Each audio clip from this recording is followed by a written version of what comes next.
अस्सलाम वालेकुम, कैसे हैं आप सब। उम्मीद करते हैं आप सब खैरियत से होंगे। आप सब देख रहे हैं आयशा कुकिंग चैनल। तो आज मैं साबूदाने की खीर लेकर आई हूँ। तो चलिए रेसिपी स्टार्ट करते हैं।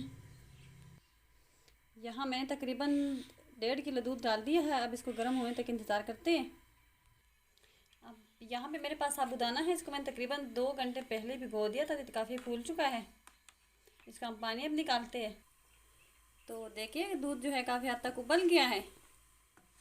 अब हम इसमें ऐड करेंगे जो साबूदाना हमने भिगो के रखा है, यही वाला इसमें हम ऐड करेंगे। अब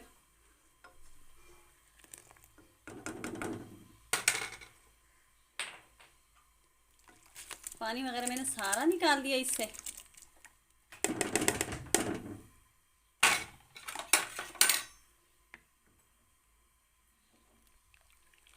अब हम इतना पकाएंगे ताकि ये गाढ़ा हो जाए। अब यहाँ पे मेरे पास आधा बोल चीनी है, ये मैं इसमें ऐड करने लगी हूँ।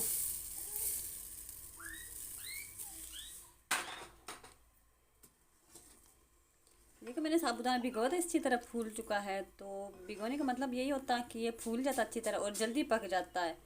और इससे खीर बहुत ज़बरदस्त बनती है, गाढ़ी गाढ़ी हो जाती है।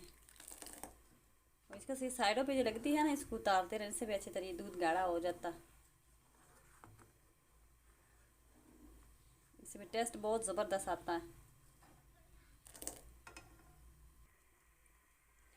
तो देखिए ये काफ़ी हद तक पक चुका है, काफ़ी गाढ़ा हो चुका है, हमें ऐसे ही चाहिए था। ये खीर बिल्कुल रेडी है। इसका सिंपल तरीका है, बनाए ट्राई करें और बच्चों को खिलाएं। बच्चों के लिए बहुत फ़ायदेमंद है क्योंकि नरम ग़िज़ा है, बच्चों को ताकत देती है और इससे बच्चों का पेट नहीं ख़राब होता, लूज़ मोशन नहीं लगता। तो प्लीज़ बनाइए, अपने बच्चों के लिए आप खुद ट्राई करें, खुद खाएँ, बच्चों को खिलाएँ। तो हम इसका फ्लेम करते हैं बंद।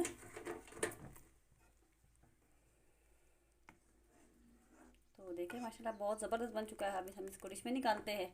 और प्लीज़ आप सबसे रिक्वेस्ट है कि हमारे चैनल को सब्सक्राइब करें, लाइक करें, शेयर करें। वीडियो अच्छी लगी तो बना के कमेंट्स भी करें। तो अब मैं इसको डिश में निकालने लगी हूँ।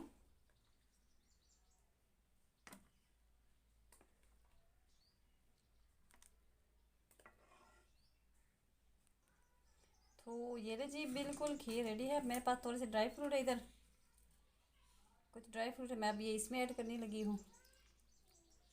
ये अखरोट है मेरे पास। तो अब ये बिल्कुल रेडी हो गया। अब इसके साथ मुझे दे इजाज़त। अपना बहुत बहुत ख्याल रखिए। अल्लाह हाफिज़।